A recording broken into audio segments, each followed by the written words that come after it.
नमस्कार दोस्तों, मैं नवीन चौधरी कॉन्सेप्ट के इस डिजिटल प्लेटफॉर्म पर आप सभी का स्वागत करता हूं, अभिनंदन करता हूं। तहे दिल से आप लोगों के लिए यहां पे पेश हुआ हूं ताकि आप लोगों के लिए कुछ एक शानदार टॉपिक की चर्चा करूं। बैकग्राउंड देख के आपने अंदाज़ा लगा लिया होगा कि आज का टॉपिक अपना मस्कुलर सिस्टम होने वाला है, पेशीय तंत्र होने वाला है। ये तंत्र हमारे शरीर के अंदर गति क्रिएट करता है, मूवमेंट क्रिएट करता है, चलना फिरना हिलना डुलना प्रोसेस करवाता है दोस्तों। तो इस टॉपिक के बारे में अगर अपन आज बात करेंगे सबसे पहले तो देखिएगा क्या क्या इसके अंदर खास बातें होने वाली हैं। तो टॉपिक का नाम है मस्कुलर सिस्टम, पेशीय तंत्र।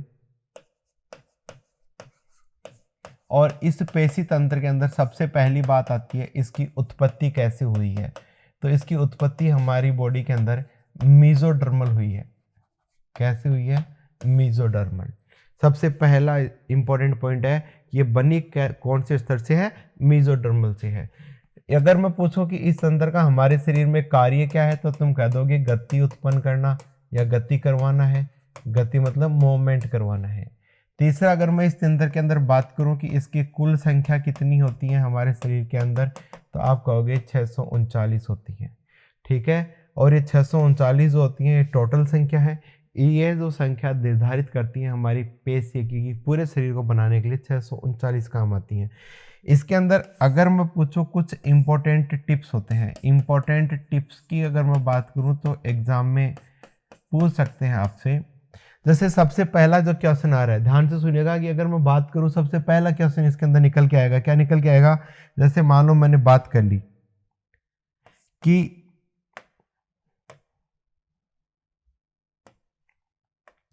हाँ जी, तो सबसे पहले मान लो कि मैंने बात करी इसके अंदर कि हमारी सबसे मजबूत कौन सी, सबसे मजबूत पेशी, मोस्ट स्ट्रॉन्गेस्ट कौन सी होती है? तो तुम कहोगे जबड़े की। किसकी होती है? जबड़े की पेशी।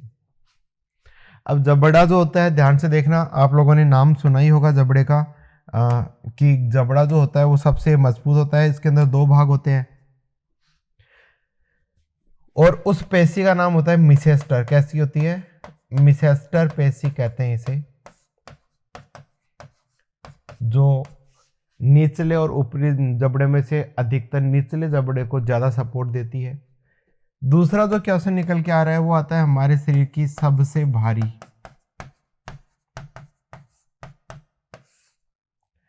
तो सबसे भारी होती है वो होती है ग्लूटियस। अगर क्वेश्चन आ गया देखो सबसे बड़ी कौन सी है, तो भी नाम आ जाएगा ग्लूटियस। पूरा नाम लिख दो, मैक्सिमस, ग्लूटियस मैक्सिमस। अगर मैं बात करूं सबसे, यहां पे बड़ी बोली है मैंने, सबसे बड़ी पेशी, सबसे भारी भी यही है तो सबसे बड़ी भी यही है। अगर मैं इसको थोड़ा सा ऐसे बोल दूं कि सबसे छोटी कौन सी है, तो नाम क्या होगा? तो नाम हो जाएगा स्टेपिडिस। स्टेपिडिस कहाँ पाई जाती है? तो अपन ऐसे कह सकते हैं कि ये हमारे कान में पाई जाती है। कहाँ पाई जाती है दोस्तों? कान में पाई जाती है स्टेपिडिस। समझे कि नहीं समझे बताओ। अब अगर मैं बात करूं इसके अंदर कि सबसे लंबी कौन सी होती है, नाम क्या आ गया? लॉन्गेस्ट। सबसे लंबी कौन सी होती है? तो याद रखना क्वाड्रिसेप। कौन सी होती है? Quadricep femoris. क्वाड्रिसेप फीमोरिस जो होती है वो सबसे लंबी पेशी होती है। अब तुम्हारे दिमाग में ये 19-20 चल रहा है कि यार ये क्या है, ये क्वाड्रिसेप, पर ये कहाँ होती है, स्टेपिडिस कहाँ होती है, ग्लूटियस मैक्सिमस क्या होती है। तो इसको अपन डायग्रामेटिक फॉर्म में भी दिखाएंगे आपको, फिर आपको दिखा दिखा के मैं पूछ पूछ के बताऊंगा, है ना। तब तक एक बार थोड़ा सस्पेंस रहने दो क्योंकि कनपट्टी भी तो खुलनी जरूरी है ना। ठीक है, तो अगर सबसे भारी, सबसे बड़ी, सबसे छोटी, सबसे ज्यादा एक्टिव पूछी जाए, एक्टिव कौन सी होती है? और सबसे एक्टिव अगर आपसे पूछी जाए तो क्या होगी? हार्ट मसल होगी, हार्ट पेशी। सबसे व्यस्त भी पूछा जाए तब भी यही होगी। हमारे शरीर का सबसे व्यस्त पेशी कौन सी है? 24/7 वर्किंग वाली जो होती है वो यही पेशी होती है, हार्ट मसल। थकान रहित पेशी कहते हैं जिसको। समझ में आ गई दोस्तों। तो ऐसे अगर एग्जाम में क्वेश्चन आए तो आपको गलत नहीं करना है, क्योंकि ये कहीं से भी आपसे क्वेश्चन के रूप में पूछे जा सकते हैं कि व्यस्तम पेशी कौन सी होती है, सबसे हल्की कौन सी है। अब पलक है ना, तो इसमें देखो तीव्र संकुचन किस में पाया जाता है। जैसे अगर आपसे पूछा है ना सबसे जल्दी संकुचन कौन सी पेशी में होता है, तो अपन क्या बोलेंगे, पलक की में। तो पलकें सबसे जल्दी संकुचन दर्शाती है ना, है या नहीं है। आंखों को ऐसे करके देखते हैं, है या नहीं है। अब ये मत करना कि सर ये पलकें कान की होती है ना, ठीक है।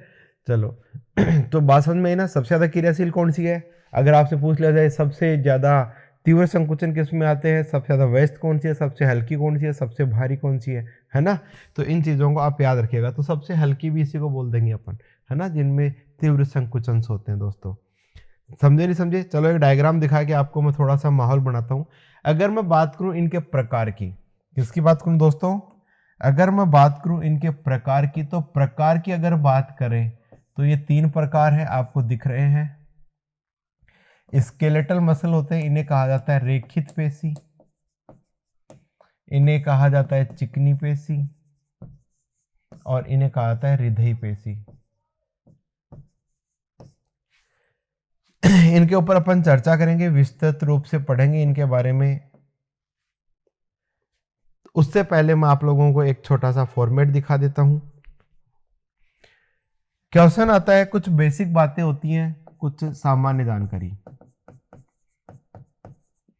सामान्य जानकारी से अगर कहानी स्टार्ट करेंगे तो शायद कुछ बातें हैं जो अपन को समझ में आ जाएंगी।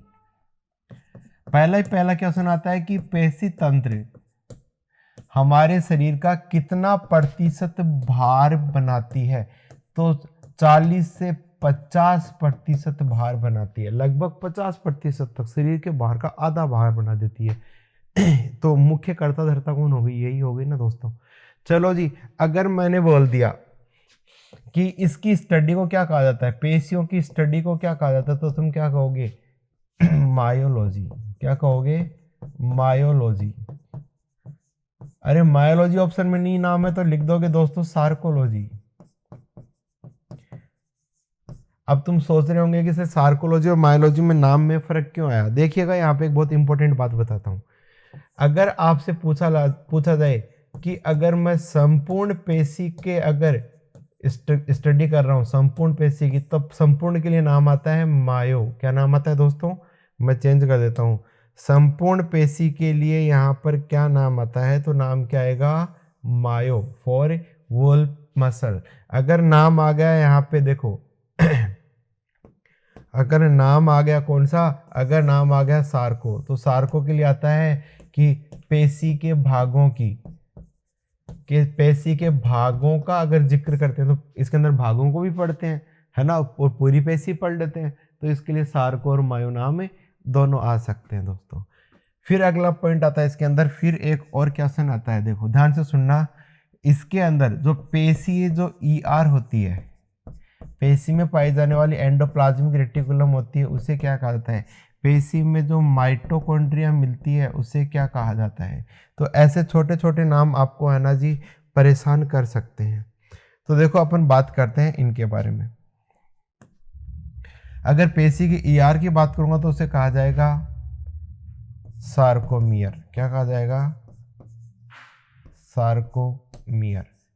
सॉरी, सार्कोमियर नहीं कहेंगे, क्या कहेंगे, सार्को, क्या बोलेंगे, ट्यूब्यूल्स। क्या बोलेंगे, ट्यूब्यूल्स। और ये ट्यूब जैसी संरचना बनाती हैं तो फिर इनको सार्कोमियर का रूप कहेंगे, है ना। अब ये बताऊंगा ये चीज़, बस ये यहाँ से ही निकलती है, इसलिए मैंने लिख के छोड़ा है ताकि आप लोग इसको याद रख सको। माइटोकॉन्ड्रिया की अगर बात करेंगे तो इनको बोलेंगे सार्कोसोम। क्या बोलेंगे, सार्कोसोम्स। बात समझ में आई दोस्तों। चलो अब अगर आ जाए, अगर मान लो कि पूछे कि पेशी की झिल्ली कौन सी जो क्या करती है, इसका आवरण बनाती है, उसे क्या कहते हैं दोस्तों। तो याद रखिएगा उसे कहा जाता है सार्कोलीमा। क्या कहा जाता है दोस्तों, सार्कोलीमा। ये देख लीजिए, जो सार्कोमियर सार्कोलीमा, इनका जिक्र समझ में आ गया, ठीक है। कॉन्सेप्ट वही है, बस थ्योरी में थोड़ा सा बेसिक बदलाव आ जाता है ताकि आप लोग इस चीज को समझ सको। ठीक है, आगे देखो, अगर अपन इसी में बात करें, इसी टॉपिक को अगर अपन बात करें तो इसके अंदर एक छोटी सी चीज आती है जो मैं आप लोगों को दिखाने जा रहा हूं। क्या चीज है? ये आपको कुछ स्ट्रक्चर्स बनी हुई दिखाई दे रही हैं, दिखाई दे रही है। इसी स्ट्रक्चर को अगर मैं डायग्रामेटिकली आपको अगर एक्सप्लेन करूं तो दोस्तों बहुत मजा आने वाला है। कैसे? वर्डिंग्स पे जाना है। देखो, सबसे पहले आएंगे मसल फाइबर। कौन आएंगे? सबसे पहले आएंगे पतले पतले फाइबर, इनको कहा जाता है मसल फाइबर। ये मसल फाइबर मिलकर फिर क्या बना देंगे? समूह बनाएंगे। इसी को कहा जाता है फेसिकल्स। क्या कहा जाता है? Muscle fascicles. मसल फेसिकल क्या होता है? मसल फाइबर्स का समूह होता है। और ये जब वास्तव में बाद में जब समूह बनाते हैं तो उस समूह को कहा जाता है मसल। मसल के अंदर भी क्या कहा जाता है आपको पता हो ना, तो आपको पता होना चाहिए, है ना? ठीक है, क्योंकि ये चीजें इंपॉर्टेंट है। तो ये बनाता है मसल, पेशी बनाते हैं। क्या बनाते हैं? पेशी। और पेशी के अंदर भी फर्क पड़ता है कि ये पेशी जो है इसको क्या नाम देना है। तो देखिए, अब इसी के अंदर नई चीज क्या है सर? पेशी का जो इसका जो आवरण है, इसका जो आवरण जो होता है, इसकी जो झिल्ली होती है, उसे कहा जाता है एपीमाइसियम। क्या कहा था दोस्तों? एपीमाइसियम। ठीक है ना, एपीमाइसियम। अगर मानो फेनिकल का नाम आ गया कि, है ना, फेसिकल्स का नाम आ गया कि फेसिकल्स के अंदर क्या होता है, तो अपन क्या बोल देंगे? पेरीमाइसियम। क्या बोल देंगे? पेरीमाइसियम। क्या बोल देंगे? पेरीमाइसियम। अगर मसल फाइबर की बात करेंगे तो क्या बोल देंगे दोस्तों? तो देखो, इसके अंदर आ जाएगा, है ना? ठीक है, इसका जो आवरण होता है उसे कहा जाता है एंडोमाइसियम। क्या कहा जाता है? एंडोमाइसियम। समझ में आ गई क्या बात? क्लियर है? तीनों फर्क समझ में आ गए? कोई डाउट है इसके अंदर तो सोचेगा। अब तुम्हारे एक मन में डाउट ये आ रहा है दोस्तों कि इन सब बंडलों को, ये तो छोटे छोटे बंडल हैं जिनको अपन मसल फाइबर करते हैं, इन मसल फाइबरों को अलग करती है। इनको अगर एक दूसरे से अलग करने के लिए इनके अंदर भी एक झिल्ली पाई जाती है और उस झिल्ली का नाम होता है सार्कोलीमा। क्या नाम होता है? एक तरीके से सार्कोलीमा पार्ट होता है ना? क्या पार्ट होता है? सार्कोलीमा। तो ये पेशी का आवरण ही होगा, एक पेशी को दूसरे पेशी से अलग करेगी, है ना? तो इस चीज़ को याद रखना कि मायोफाइब्रिल्स भी तो एक तरीके से बीच में भरे होते हैं, तो उनके बीच में स्पेस आता है, वो स्पेस सार्कोमियर का ही पार्ट होता है दोस्तों, है ना? फर्क समझ में आ गया? बस ये फर्क ही हमें समझाना था। तो क्या है कि जब भी ऐसी चीज़ें अपन पढ़ेंगे ना, तो आप लोगों को, है ना, बेसिक से बेसिक चीज़ भी है वो समझ में आ जाएगी। अब जैसे मैं अभी बात करता हूँ आपके सामने, यहाँ पर एक टॉपिक आता है यूनिट के बारे में। तो यूनिट की अगर अपन सामान्य बात करें, अब टॉपिक में बात करते हैं मसल्स के बारे में कि पेशी के प्रकार कितने होते हैं। तो पेशी के होते हैं 3 प्रकार मोस्टली। पहले 2 ही प्रकार थे, लेकिन अब 3 प्रकार होते हैं। एक होती है, उसे कहा जाता है ऐच्छिक पेशी। दूसरी होती है दोस्तों, उसे कहा जाता है अनैच्छिक पेशी। और तीसरी होती है दोस्तों, उसे कहा जाता है हृदयी पेशी। इंग्लिश में कहा जाता है इनको वॉलेंट्री मसल, इसे कहा जाता है इनवॉलेंट्री मसल, और इन्हें कहा जाता है कार्डियक मसल। ठीक है, एक ही बात है दोनों के अंदर। चलो, अब बेसिक अगर अपन इनके नाम का ही क्वेश्चन तैयार कर ले तो सबसे पहले अपन को परेशान करने वाला वो क्वेश्चन है इनका नाम। अगर अपन इनके नामों की बात करें तो दोस्तों, ऐच्छिक पेशी को कहा जाता है रेखीय पेशी। कौन सी कहा जाता है? रेखीय पेशी। इसी के और नाम है, ये सब और चलते जाएंगे, ठीक है ना दोस्तों? इसे ही कहा जाता है कंकालीय पेशी। क्या कहा जाता है? कंकालीय, मतलब स्केलेटल मसल्स। इसे ही कहा जाता है रेखीय, मतलब लीनियर मसल। इंग्लिश में बोल देते हैं लीनियर मसल। इन्हें ही कहा जाता है बेलनाकार, इनके आकार होने का बेलनाकार, सिलेंड्रिकल मसल्स। इन्हें कहा जाता है हमारे शरीर की सबसे मजबूत, मोस्ट स्ट्रॉन्गेस्ट, सबसे मजबूत पेशी, इसे ही कहा जाता है दोस्तों। तो सबसे मजबूत ये होती है, क्यों होती है, इसके अंदर ऐसा क्या होता है, सब बात करेंगे दोस्तों, है ना। तो सबसे मजबूत पेशी भी यही होती है। अगर मैं बात करूं इसके अंदर, इससे है ना जी, ध्यान से देखिएगा, इन्हें अपन कहें तो एक तरीके से नाम रख सकते हैं, इनका वर्डिंग समझना है ना, इनको लैक्टियल मसल्स भी कहते हैं। लैक्टियल का मतलब होता है लैक्टिक एसिड युक्त, तो लैक्टिक अम्ल युक्त पेशी भी कहते हैं इन्हें, क्योंकि ये लैक्टिक अम्ल बनने के बाद इनमें थकान होती है, इसीलिए इन्हीं को ही रेस्ट मसल्स कहते हैं। समझ में आ गई ना। रेस्ट का मतलब इन्हीं में थकान होती है, इसीलिए इनको फटीग मसल्स भी कहते हैं। फटीग का मतलब होता है इनमें थकान पाई जाती है दोस्तों। अगर क्वेश्चन आ गया अनैच्छिक पेशी को, तो इन्हें क्या कहते हैं, अरेखित पेशी कहते हैं दोस्तों, अनस्टेटेड मसल्स कहते हैं इन्हें, लीनियर भी कहते हैं और स्ट्रेटेड मसल्स भी कहते हैं। ठीक है ना, लिख देता हूं, स्ट्रेटेड मसल्स भी इन्हें कहा जाता है, किसको, ऐच्छिक पेशी को। अगर मैं अनैच्छिक पेशी के और नामों की बात करूं तो इसे चिकनी पेशी भी कहा जाता है, जनरली इंग्लिश में बोल दिया जाता है स्मूथ मसल्स। क्या बोलते हैं बेटा, स्मूथ मसल्स, चिकनी होती हैं, एक दूसरे पे फिसल जाती हैं, इसीलिए इनकी दिखने में जो स्ट्रक्चर होती है वो तर्कुनुमा होती है। तो तर्कुरूपी भी इसी को बोला जाता है। तर्कुरूपी का मतलब होता है इनकी संरचना ऐसी होती है, और अगर इनकी संरचना की बात करूं बेलनाकार होती है, मतलब ऐसी होती है, बेलन जैसी, है ना। जो मैरिड लोग हैं वो समझते हैं बेलन कैसा होता है ना, बताने की जरूरत थोड़ी है। चलो खैर, ठीक है, समझदार के लिए इशारा काफी होता है, बच्चों के लिए गुब्बारा काफी होता है ना।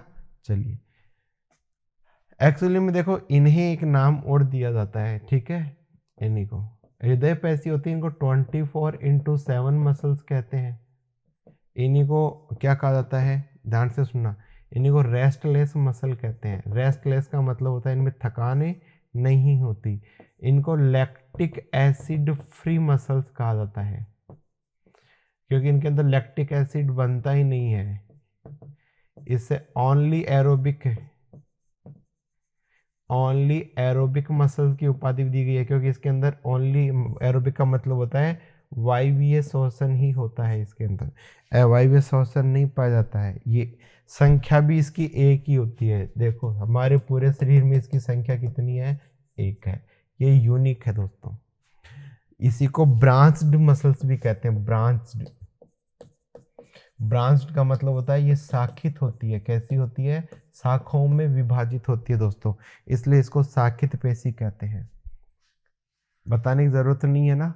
तो ये पहला पॉइंट अपना क्लियर हो गया इतना सा कि ये कौन कौन सी होती हैं। इनकी जो स्ट्रक्चर है वो मैं आपको पहले भी बता चुका हूँ कि ये देख सकते हो आप, ये इस तरीके से बंडल के रूप में बेलनाकार है, बहुत सारी का समूह है। इनके अंदर क्या है, देखो ये एक ऐसे पतली पतली बनी हुई है, नुकीली, ये शाखाओं में बंटी हुई है, एक दूसरे से जुड़ी हुई है या नहीं है। इसका मतलब अपन ने इनको क्या किया है, सबको इनके गुणों के आधार पे विभाजित किया है। लेकिन अगर मान लो एक गुण की और अगर अपन बात करें तो आप और लिख सकते हो, इसके अंदर धड़ल्ले से लिख सकते हो कि जो ये होती है ना, इनको मल्टी न्यूक्लिएटेड नाम दिया जाता है ना। बहु केंद्र की पेशी भी कहा जाता है, बहु केंद्र की, इसके अंदर बहुत सारे केंद्रक होते हैं, तो इसलिए इसको मल्टी न्यूक्लिएटेड मसल भी कहा जाता है दोस्तों। अब मल्टी न्यूक्लिएटेड मसल क्यों कहा जाता है, इसका रीज़न मैंने आप लोगों को बता दिया है, ठीक है, क्लियर है। चलिए, तो अब बात करते हैं इनकी स्थिति, ये मिलती कहाँ कहाँ पर है।